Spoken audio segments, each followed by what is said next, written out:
Well, you guys asked for it, and who am I to say no?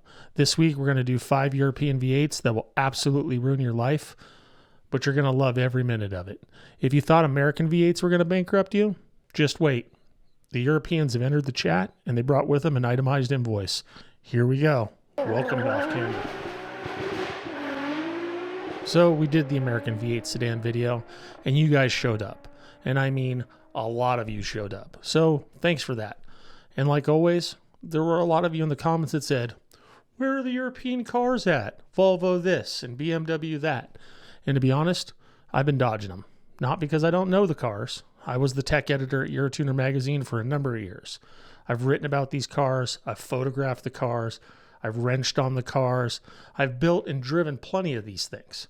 I know exactly what they are, how they drive, and how much they really cost to keep alive. And that's the problem, the cost. It's why I've been running from this video for so long.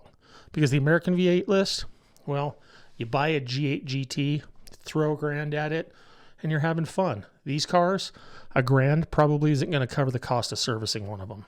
But you asked for it, and they are fun cars, so why not, right? So here's 5 European bruisers, and I'm going to be honest about what they cost. Because somebody who's actually turned wrenches on these things should be honest with you about the cost of them. So number 5 on the list, the 1998 to 2003 BMW E39 M5. That's right, we're starting this list out with the one that none of you are going to argue with, because if you argue with an E39 M5 being on this list, you're just wrong, and I don't know what to tell you. You know that Chevy SS that we covered in this video here? Yeah, well, that was benchmarked against the E39 M5 during development. That's how good this car is. It has a 4.9 liter V8 engine, which is called the S62. It has 394 horsepower, 6-speed manual, and that is the only transmission they offered with this car. BMW said, you will roll your own gears, and you will like it. I'm doing a Jason Camisa thing where I do bad impressions, right? I'll stop, sorry. So anyway, it does 0 to 60 in 4.8 seconds. In 1998, for context, a Corvette did it in 4.7. This is a 4-door, leather-lined sedan that was hanging with Corvettes from a dig at the stoplight while you're dry cleaning hung in the back seat. And look, it weighs like 3,900 pounds. It is not a small car, but it drives like it lost 500 of those pounds somewhere on the Autobahn and then just never went back for them, probably like the car version of GLP-1s. So I've spent more time around E39 M5s than anything else on this list. Back when I worked at Eurotuner, I drove them for feature cars. I did tech articles with them. I've driven them bone stock. I've driven them modified, sometimes heavily modified. And they are still to this day one of the sharpest things that I've ever pointed at a corner. So what's the nightmare situation in this whole thing? I got 3 letters for you. VANOS.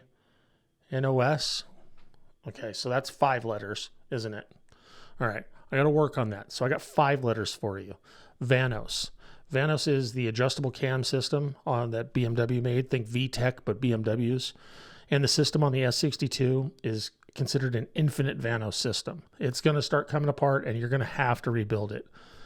It's not a question of if, it's more of a question of how loud it's going to be when it goes.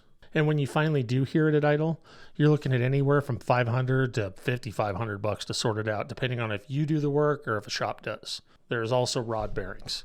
The S62 eats rod bearings too. Not as bad as the S65, which is its little brother, and we'll get to that one in a little bit.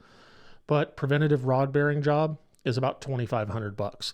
Parts are about $1,200, and you can do it yourself if you're familiar with that stuff. But if not, you're going to pay about 12 hours worth of labor also. And the cooling system. Oh, the cooling system. Every single BMW, every single component, every single time. The water pump, the thermostat, the expansion tank, every hose, every clamp, it's all designed to fail at 80,000 miles, like BMW set an Outlook calendar reminder. If you're going to go through the whole system, budget just about $2,000 to go through it. And that's if you keep it stock, which means it's going to break again. Want to make it better so it stops breaking? Add another $1,000 to that, and that's because you're going to want to do the aluminum radiator and probably electric fans. Well, your independent shop guy, his kid is going to college because of the clients that own E39 M5s. And that kid, he's going to go to a nice school. So your first $1,000. Well, look, Let's throw that $1,000 number that we normally stick with. Let's throw it out the window right now because none of these cars are that cheap. But anyways, that money going to survival, right? We're going to put a new cooling system in it. Put a new water pump, expansion tank, thermostat, all new hoses. Maybe do the radiator if it's discolored at all. There's probably $700 to $800 in parts if you're doing it all yourself. And you should be doing it all yourself because this is a maintenance item, not a mod. You get into the radiators and other stuff like that, it gets more expensive. Let's say half the cooling system's new and you only have to spend that $700 to $800 on there. The remaining $200, $250, whatever you got left, do lower control arm bushings up front and your front end will feel brand new. There's nothing sexy, nothing glamorous, but now your car won't overheat and blow the head gasket at a traffic light, and your steering doesn't feel like a waterbed and shake between 50 and 60 miles per hour like it's got nothing better to do. You're welcome. So car number 4 on this list, the 2006 to 2008 Audi RS4. 4.2 liters, 420 horsepower, 7,800 RPM redline. The power goes to all 4 wheels. The B7 Audi RS4 is what happens when a German car company decides that being naturally aspirated isn't a limitation, it's a dare. This is a V8 that revs like a motorcycle and puts its power down through a quattro all-wheel drive system. 0 to 60, 4.7 seconds, which doesn't sound that fast until you realize it does it in the rain, the snow, the gravel. It doesn't care. It just does 0 to 60 in 4.7 seconds. And they made it in a sedan and they made it in a wagon. The Avant, the wagon, is one of the most sought-after sleeper cars in the German car world. If you're taking your kids to soccer practice in something that will embarrass a 911 from a dig, that is God-tier dad energy. And the sound that it makes, that high-revving V8 sound, sounds like nothing else that Audi has ever made, before or since. So here's the nightmare situation, and are you ready for it? The timing chain guides are on the back of the engine. The back, like near the firewall. That means to replace them, and you will need to replace them. The engine comes out of the car. That's not a weekend job. That's not a 2-weekend job. That's a sell your other car to pay for this job type of job. So the parts alone for this thing, for the complete kits, $5,000. I mean, that's the big chains, everything type thing. Total cost with labor, $5,000 to $8,000, depending on how much you get into it. Quotes can regularly go over 10 if you chase the while you're in there ferry, which you probably should with this job since the engine's already out. I've seen this repair quoted several different ways at several different shops, and every single time the number usually starts with a 5 or an 8 or a 10, and the owner's face usually goes pale white and then they pass out on the ground and need smelling salts. This was true back when I was writing about it for the magazines, and it's even more true now. And here's the fun part. The timing chain guides, they're made of plastic. Audi engineers, in all of their wisdom, looked at a high-revving V8 that makes 420 horsepower, and they said, you know what this needs? This needs the structural integrity of a Solo Cup. And that design choice has been funding European independent shops since 2006. Oh, and let's not forget the carbon buildup on the intake valves because of the FSI, which is the fuel stratified injection, I believe it's called. It's direct injected. So there's another $300 to $500 for the walnut blast. And if it's equipped with the DRC magnetic suspension, well, when it fails, and it will fail, you're looking at $1,000 a corner. You can tell it's going bad because you probably get seasick driving in it. Remember your mechanic's kid from the M5 segment? Well, he's got a little sister, and she's going to grad school on you. So your first $1,000 in mods. Carbon cleaning. That's your first move, unless it was just done recently by the previous owner. It's $300 to $500, and it's going to make that engine so that it breathes again, like it just came off the factory floor. It is worth every single nickel.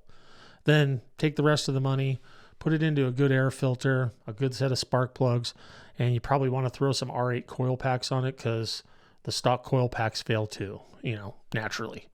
So this engine is a naturally aspirated monster, and it absolutely needs to breathe. So that is the main job right away. And I'm not going to say more low because, actually, hang on. Yeah, I will. More low. It's always in the small print, so start saving your money and get some coilovers. Whoa, quick break for a second, all right?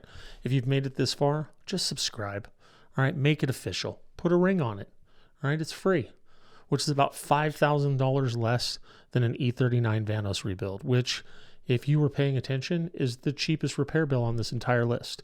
Think about that for a second.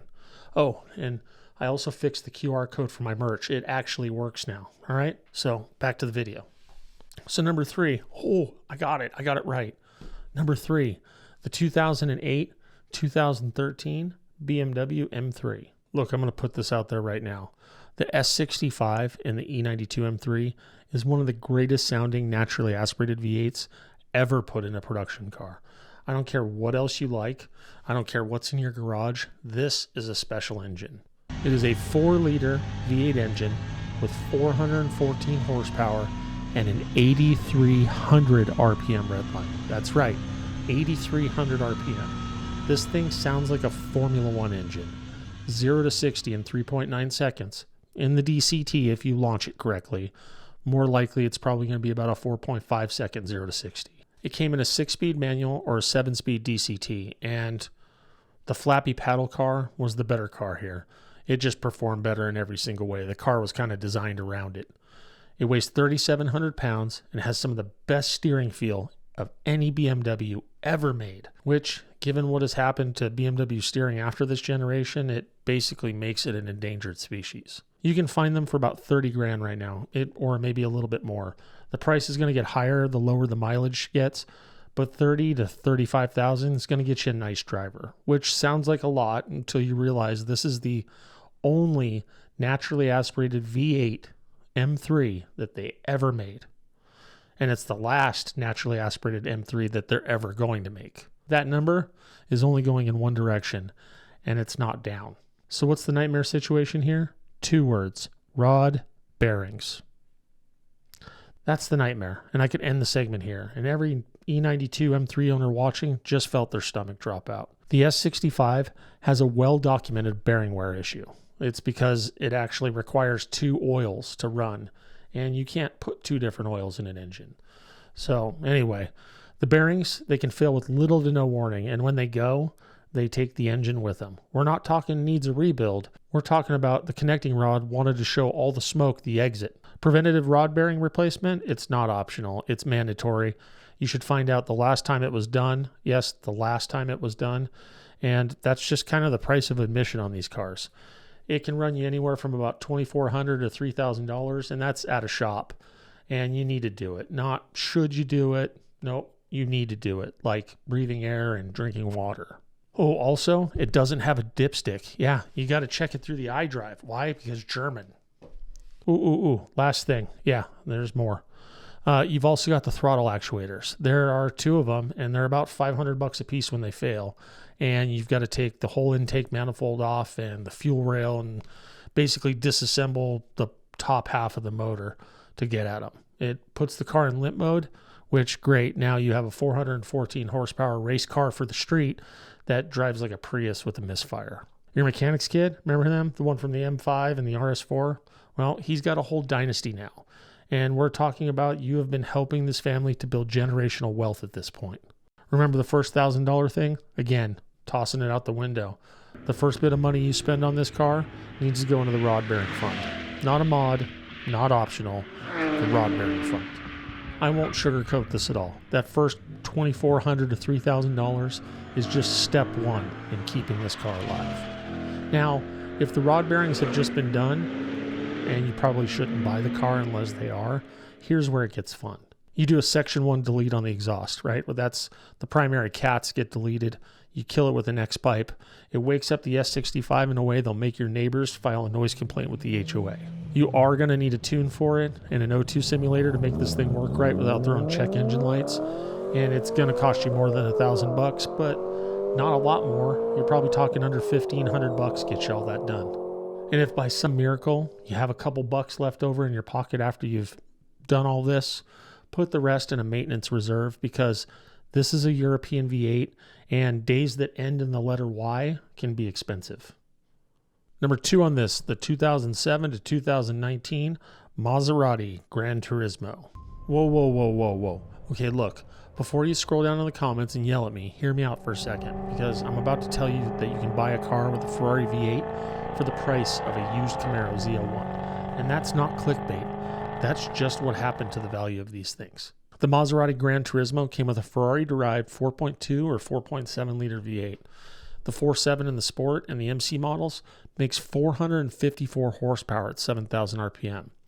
This engine is based on the Ferrari F136 engine, the same family that powered the F430 and the 458 Italia. You are buying Ferrari's homework for a fraction of the price. And the sound of it? Go find a clip of a GranTurismo with a Sport exhaust at full throttle. I'll wait. Oh, wait. No, don't leave. I'll get it. Ready? That sound right there? That sound is the reason the Italian government has never been held accountable for anything.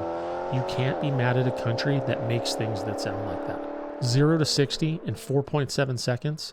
It weighs about 4,100 pounds, and it's a Grand Tourer. It's not a track weapon. It's not really super fast, but it's got the soul of something that costs 3 times as much. And you can find clean examples from 25 on up. Oh, the nightmare situation on this, where do I start? Actually, let me just speed round the ways this car will financially ruin you. An oil change at a dealership, $300. Brakes with front pads and rotors, $2,800. The F1 automated manual clutch wears out. The replacement for that, $6,000 to $6,500. Yeah. The interior, it gets sticky. Yeah, you heard me, it gets sticky. Like the coating on it, if it sits out in any type of heat at all, it gets sticky. If it even hears that it's going to be hot outside in your AC-controlled garage, it gets sticky. The infotainment system on this car was outdated 10 years before it came out. But the big one, the one that actually kills these cars, well, that's called the variators or the cam phasers. These are the cam timing actuators, and they're driven by oil pressure. When oil quality drops or the passages get gunked up, and on a 12 to 15-year-old Italian car, they will get gunked up, the variators can't hold cam timing. You get rough idle, you get check engine lights, and eventually you're staring at a $3,000 to $4,000 repair that requires pulling the valve covers off a Ferrari-derived V8 that was never designed to be easy to work on. Nothing about this engine bay was designed with the assumption that a human being would ever need to touch it again. You know, planning ahead. Not a strong point of the Italians. This car is the automotive equivalent of dating somebody way outside of your league and crazy. And you know it's going to end badly, but dang, it's going to be fun while it lasts. Oh yeah. You remember that independent shop guy? He doesn't even work on these. He's going to refer you to a guy. And a guy, well, he charges $200 an hour. Your mechanic's kid doesn't even know this branch of the family exists. The first $1,000 on the GranTurismo, again, out the window with $1,000. But the first money spent on a GranTurismo, a maintenance appointment. And I'm not even joking. Get a full inspection, change the oil, check the variators, check the clutch wear percentage on the F1 cars, and pray to whoever it is you pray to. If someone asks what mods you did to your Maserati, the answer is, well, I kept it running. That is the mod. That is the whole build. You are not modding this car, except, of course, to lower it. You are in a relationship with this car, and it is expensive and probably also abusive. If you want one that's a little bit more livable, get the 4.7 with the 6-speed automatic, not the F1 gearbox. You lose some of the theater that comes with the F1 gearbox, but you gain the ability to sleep at night without worrying about clutch wear percentages like you're monitoring a patient in the ICU. Number 1 on this list, the 2008 to 2014 Mercedes C63 AMG. Yeah, number 1. That's right, and this shouldn't surprise anybody.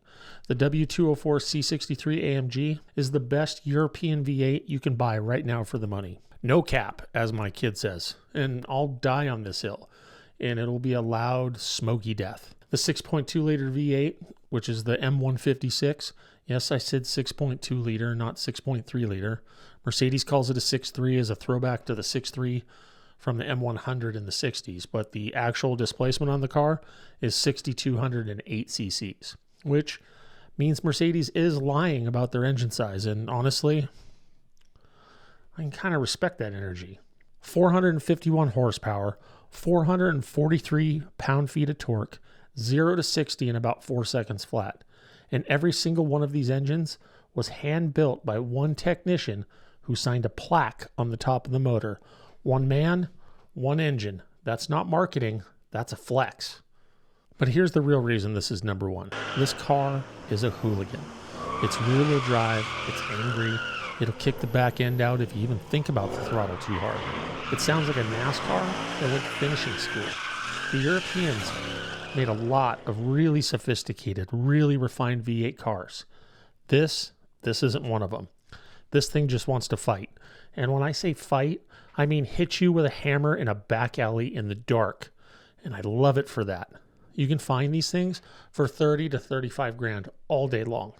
And if I had to pick one car off this entire list to put in my garage tomorrow, it's this one. Zero hesitation. They're a riot. So you're saying, well, Jason, if these are such good cars, what's the catch?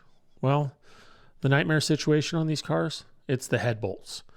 All right, on pre-2011 cars, the 08, 09, 2010, the factory head bolts have a tendency to stretch. They're made out of a weaker material. The head design on the bolt wasn't right, so it kind of didn't hold tension very well. And when they stretch, coolant gets into places it should not be because the bolt runs right through the coolant passage.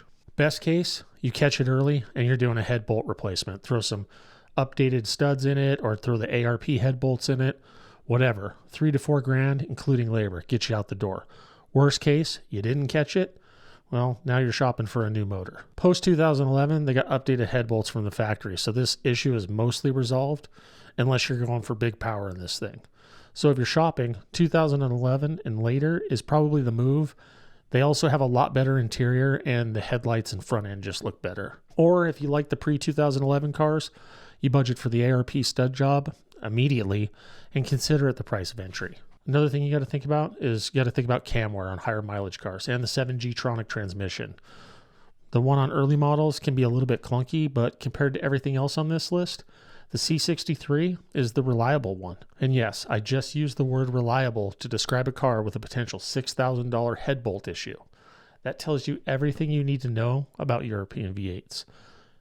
Your mechanic's kid, by the way, he's graduated. He started a family, and he named his firstborn child after you. It's kind of the circle of life. Wonderful, isn't it? First $1,000 in mods. Remember, we're throwing that $1,000 number out the window. If you're in a pre-2011, your first money goes straight to ARP head studs. You can source the studs for $300 to $400, and if you're brave enough and have a good torque wrench, this can be done in the driveway without pulling the heads, using the one-at-a-time method. Do-it-yourself cost probably $500 in an entire weekend figure, because you got to take a large part of the engine apart on the top end. If you're 2011 or later and the head bolts are already sorted, or if you bought an early car that they're sorted on, well, then we're talking. Because then you do a resonator delete. That's going to cost you $200 in a muffler shop. ECU tune, probably about $900. I think Eurocharged has one for about $900. Now, your 451 horsepower AMG sounds like it's declaring war on your HOA. You've picked up another 20 to 30 wheel horsepower, and you still have enough left for... Never mind, you don't have anything left. Save money, add coilovers later. 5 European V8s that'll make you question every financial decision you've ever made in your life. I've driven these cars. I've written about these cars, and the reason why they cost so much to maintain is because they're doing things that nothing else does at these price points. Gun to my head, one car off this list, the C63. It's a hooligan in a suit. Now, I know I left cars off. I know somebody's going to say, oh, Jaguar XFR. I know someone's going to say E60 M5, which has a V10. It doesn't actually count. We're talking about V8s. So tell me in the comments what I got wrong. Tell me what I missed. Tell me my hair looks silly when I don't wear a hat. Tell me my shirt makes me look fat. I don't know. Just get down in the comments, make something. I'm okay with all of it. Some of it makes me really laugh. Anyways, thanks for coming. Hope you enjoyed your time here, and I'll see you next time on Off Camera.